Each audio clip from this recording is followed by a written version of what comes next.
আসসালামু আলাইকুম। Welcome back to my another new blog. কেমন আছেন প্রিয় আপুরা? নিশ্চয়ই সবাই ভালো এবং সুস্থ আছেন। প্রতিদিনের মতো আবারও নতুন আরও একটি ব্লগ ভিডিও নিয়ে আপনাদের মাঝে চলে এসেছি। আজকের ভিডিওটি কোন কোন টপিক নিয়ে সাজিয়েছি অবশ্যই আমার সাথে থাকুন, দেখতে থাকুন। দেখতে দেখতে নিশ্চয়ই কোনো না কোনো অংশ একটু হলেও আপনাদের কাছে ভালো লাগবে। আমরা যারা মধ্যবিত্ত, আমাদের প্রত্যেকের মাথায় কিন্তু নানান টেনশন থাকে। এর ভিতরে সবচাইতে বড় টেনশন সেটা হলো প্রতিদিন কি রান্না করব। এছাড়াও কিন্তু আরও নানান টেনশন রয়েছে। যেহেতু মাসিক ইনকাম মধ্যবিত্তদের খুবই কম হয়, তো প্রত্যেক মাসে দেখা যায় কারেন্ট বিল, গ্যাস বিল, বাচ্চাদের লেখাপড়া, বাসা ভাড়া, চাল ডাল সব কিছু কিন্তু এই অল্প টাকার ভিতরেই কিনতে হয়। আর সব সময় কিন্তু একটু হিসেব করেই চলতে হয়। আমি আমার ব্যক্তি জীবনের কথা বলছি। আমি গ্রামের একজন মেয়ে হয়ে কিভাবে প্রত্যেক মাসে সংসার চালিয়েও অনেক টাকা সঞ্চয় করতে পারি এবং সংসার জীবনে আলহামদুলিল্লাহ অনেকটাই ভালো আছি। আমার স্বামীর ইনকামের পাশাপাশি আমি সবসময় চেষ্টা করি নিজেও কিছু করার।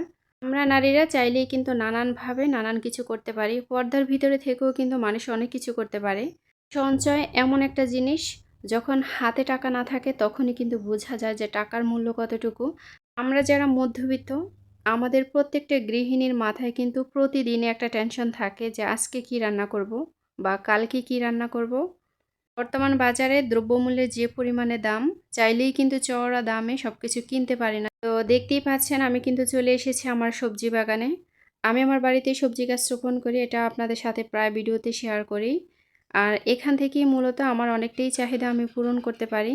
আর মাশাআল্লাহ এই সবজি বাগান থেকেই আমার অনেক টাকা সঞ্চয় হয়। তো আমরা প্রত্যেকটা নারী চাইলেই কিন্তু এভাবেও সঞ্চয় করতে পারি। যে গৃহিণীরা বাড়িতে সবজি গাছ রোপণ করে, আমি বলবো যে তাদের বিশেষ একটা গুণ এটা। এই কাজকে কিন্তু কখনই ছোট করে দেখা যাবে না। এটা কিন্তু অবহেলার কোনো কাজ নয়। দেখতেই পাচ্ছেন আমি কিন্তু গাছের গোড়ায় পানি দেওয়ার জন্য চলে এসেছি, যেহেতু প্রচুর গরম পড়ে। আজকে প্রায় ১ সপ্তাহের মতো কিন্তু প্রচুর রোদ, কোনো বৃষ্টি নেই। আর বৃষ্টি না হলে কিন্তু গাছের অবস্থা একটু খারাপ হয়ে যায়, যেহেতু প্রচুর রোদ পড়ে। আর বেলে মাটি হলে কিন্তু আরও বেশি ক্ষতি হয়ে যায়। তো প্রতিদিন সকাল বিকাল কিন্তু গাছের গোড়ায় পানি দিয়ে থাকি। আর পানি দিলে গাছগুলো তরতাজা থাকে। গাছের গোড়ায় তো পানি দিয়েছি, এর পাশাপাশি আমার কাছে মনে হয় যে প্রত্যেকটা পাতা একটু ভিজিয়ে দিলে হয়তো আরও ভালো হবে। তো একটু একটু করে কিন্তু ভিজিয়ে দেওয়ার চেষ্টা করছি, যতটুকু সম্ভব হয়েছে। আসলে সকল পাতা তো আর ভিজিয়ে দেওয়া সম্ভব হয় না, তারপরে আমি যতটুকু সম্ভব ততটুকুই কিন্তু দিয়ে দিচ্ছি। আর পাতাগুলো দেওয়ার পরে পাতাগুলো এতটাই সতেজ হয়েছে, দেখতেও কিন্তু ভীষণ সুন্দর লাগছে। আর আমি সব সময় আমার হাতে এই যে এটা দেখতে পাচ্ছেন, এটা দিয়ে কিন্তু পানি দেওয়ার ট্রাই করি। এটার নাম এই মুহূর্তে কিন্তু আমি ভুলে গেছি। এটা কিন্তু বাজারে যে কোনো দোকানেই পাওয়া যায়। এটা দিয়ে পানি দিতে এতটাই ভালো লাগে কি বলবো। এর আগে কিন্তু বালতি দিয়ে পানি এনে তারপরে মগ দিয়ে কেটে কেটে পানি দিতাম। তো সেটা চাইতে এটাই কিন্তু সবচাইতে ভালো হয়েছে। এখন আর আমার কোনো কষ্ট হয় না, পানিও টানতে হয় না। তো দেখতেই পাচ্ছেন আমি কিন্তু এখান থেকে কিছু শাক তুলে নিয়েছি। মূলত লাউয়ের যে ডগাগুলা, সেই ডগাগুলাই কিন্তু আমি তুলে নিয়েছি। আমি সবসময় বাড়িতে কুমড়ো বা লাউ বা বেগুন এই সকল গাছ কিন্তু রোপণ করার ট্রাই করি। দেখা যায় এই সকল গাছ কিন্তু দীর্ঘজীবী অনেক দিন পর্যন্ত থাকে। বিশেষ করে লাউ গাছ তো ৬ মাস পর্যন্ত থাকে। কুমড়ো গাছ কিন্তু ৬ মাস পর্যন্ত থাকে। বেগুন গাছ দেখা যায় ৩-৪ বছর পর্যন্ত থাকে। সব কিছুর কিন্তু একটা সিজন আছে। সিজনাল যে সবজিগুলা, এই সবজিগুলা যদি আমাদের প্রত্যেকের বাড়িতে থাকে, তাহলে আপনারা একটু লক্ষ্য করলে দেখবেন যে প্রত্যেক মাসে আপনি অনায়াসেই ৫ থেকে ১০,০০০ টাকা ইনকাম করতে পারেন। যাদের ছোটোখাটো সংসার বা ছোট ফ্যামিলি বা ২-৩ জন সদস্য আছে, প্রত্যেক মাসে ন্যূনতম কিন্তু সবজির পিছনে আপনাদের ৫ থেকে ৬,০০০ টাকা কিন্তু অনায়াসেই চলে যায়। আর যাদের একটু বড় ফ্যামিলি, তাদের কিন্তু ১০ থেকে ১৫,০০০ টাকা সবজির পিছনেই চলে যায়। তো আমাদের বাড়িতে যদি এরকম কয়েকটা সবজি গাছ থাকে, অন্ততপক্ষে আমরা সপ্তাহে ১ দিন হলেও তো বাড়ি থেকে আমরা সবজি সংগ্রহ করে রান্না করতে পারি, তাই না? তো এটা যদি আমাদের প্রত্যেকটা গৃহিণীর মাথায় থাকে, আর এভাবে যদি আমরা একটু কষ্ট করে বাড়িতে সবজি গাছ রোপণ করি, তাহলে কিন্তু অনায়াসে আমাদের খাবারের যে একটা চাহিদা, সেটা পূরণ করতে পারি, সেই সাথে কিন্তু সঞ্চয়ও করতে পারি। সবজি গাছের পাশাপাশি বাড়িতে কিন্তু আনারস গাছ লাগিয়েছি, তো এই আনারসটা কিন্তু অলরেডি পেকে গেছে, যার কারণে কিন্তু ছিঁড়ে ফেলছি। আর একটু যখন কালার হয়ে আসে তখন কিন্তু পাখি ঠুকরে ঠুকরে খেয়ে নেয়। আর বিশেষ করে ছোপালো গাছ যেহেতু, যার কারণে কিন্তু ইঁদুরে বেশি নষ্ট করে ফেলে। আমার বাড়িতে কিন্তু প্রচুর ইঁদুর রয়েছে। আনারস খাওয়ার পর আনারসের যে মাথা বা উপরে যে গাছটা থাকে, এই গাছটা কিন্তু সব সময়ই আমি আবার রোপণ করে দিই। এভাবে করে একটু একটু করে কিন্তু আমার বাড়িতে মাশাআল্লাহ অনেক বড় একটা আনারসের বাগান তৈরি করে ফেলছি। প্রত্যেকটা সংসারেই দেখবেন ফলের চাহিদাও কিন্তু প্রচুর থাকে। তো এভাবে করে যদি আমরা একটু চেষ্টা করি তাহলে কিন্তু বাড়ি থেকে ফলের চাহিদাও আমরা পূরণ করতে পারি। আসলে প্রত্যেকটা গৃহিণী আমরা যদি একটু বুদ্ধি খাটিয়ে চলি তাহলে কিন্তু সংসার জীবনে আলহামদুলিল্লাহ অনেকটাই ভালো থাকি। তো যাই হোক, অনেক কথাই বলেছি আপনাদের সাথে। এখানে আমি শাকগুলা কিন্তু আস্তে আস্তে করে কেটে নিচ্ছি। আর এগুলা হাতে কেটে নিতে হয় যেহেতু আঁশ থাকে। তো হাতে কাটলে কিন্তু খুব তাড়াতাড়ি আঁশটা ছাড়িয়ে নিতে পারি। দা বা বটি দিয়ে কাটার সময় কিন্তু এই আঁশটা ওঠে না, একটু সময় লাগে। তো আমি কিন্তু আস্তে আস্তে করেই কিন্তু হাতেই আঁশটা ছাড়িয়ে নেওয়ার ট্রাই করছি। তো আজকে আমি এই শাকগুলা রান্না করে নিব মূলত চিংড়ি মাছ দিয়ে। যেহেতু কোরবানির ঈদ থেকে শুরু করে এ পর্যন্ত কিন্তু মাংসই খেতে আসি, তো মাংস খেতে খেতে এখন আর ভালো লাগে না। আর এই গরমের ভিতরে আমার কাছে মনে হয় একটু শাক পাতা বা একটু ঝোল ঝোল করে রান্না করলে একটু ভালো হবে। স্বাস্থ্যের জন্য কিন্তু অনেকটাই ভালো হয়। আর এই যে লাউয়ের যে ডগাগুলা, এই ডগাগুলা কিন্তু আমার সবচেয়ে বেশি প্রিয়। জানি না কার কার প্রিয়, অবশ্যই আমাকে কমেন্টসের মাধ্যমে জানিয়ে দিবেন। আমি এই লাউয়ের ডগার কিন্তু কখনো আঁশ ফেলি না।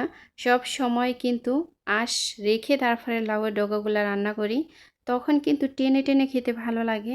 আর যেহেতু একদম তাজা বা কচি, ডগাগুলা কিন্তু খুবই নরম। খুব তাড়াতাড়ি কিন্তু রান্না করার সময় সিদ্ধ হয়ে গেছে।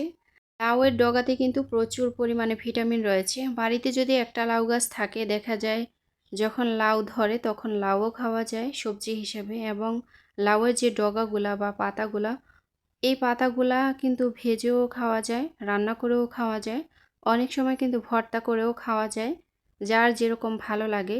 লাউয়ের ডগা দিয়ে কিন্তু অনেক ধরনের রেসিপি তৈরি করা যায়। আমি মনে করি প্রত্যেকটা বাড়িতে ছোটোখাটো যতটুকুই জায়গা থাকে না কেন, একটা যদি লাউ গাছ থাকে তাহলে ন্যূনতম কিন্তু 6 মাস এই লাউ গাছটা থাকে। আর যদি একটু যত্ন করে রাখা যায় তাহলে কিন্তু কমপক্ষে 1 বছর পর্যন্ত থাকে।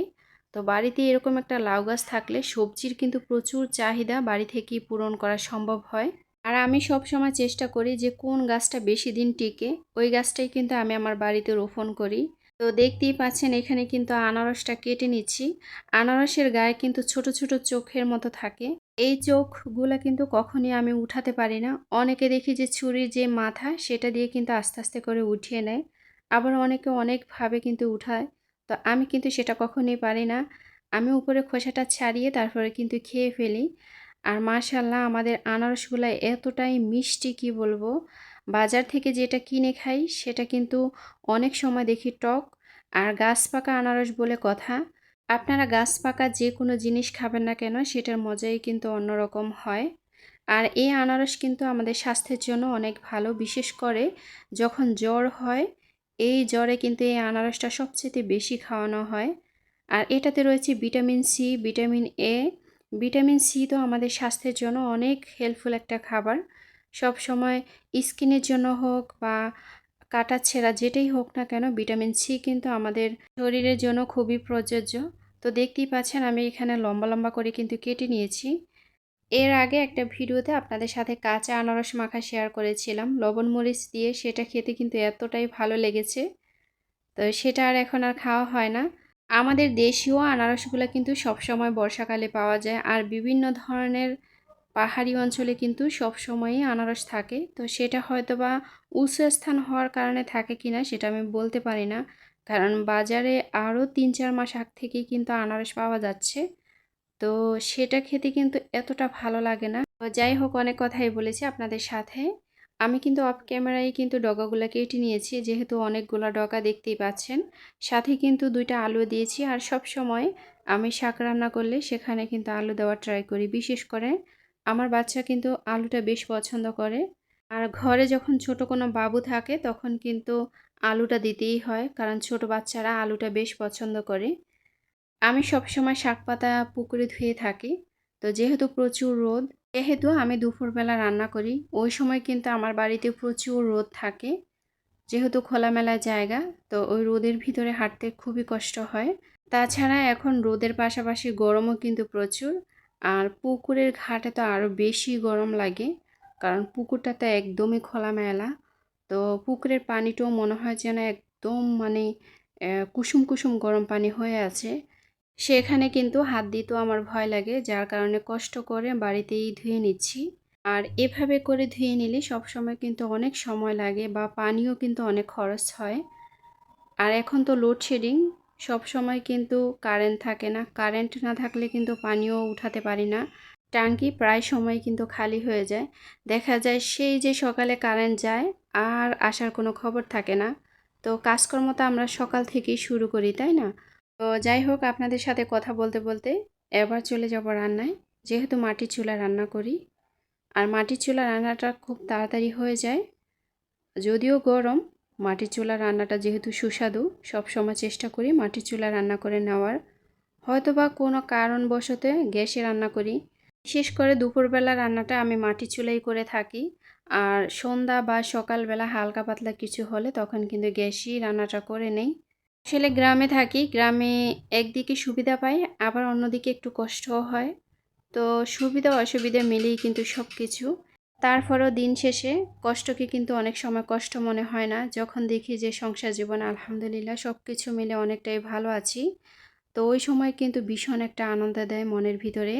আমি যখনই চিংড়ি মাছ রান্না করি সবসময় কিন্তু মরিচটা একটু কম দেওয়ার ট্রাই করি।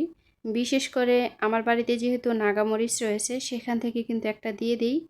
আর সবসময় একটু সবুজ সবুজ রাখার ট্রাই করি।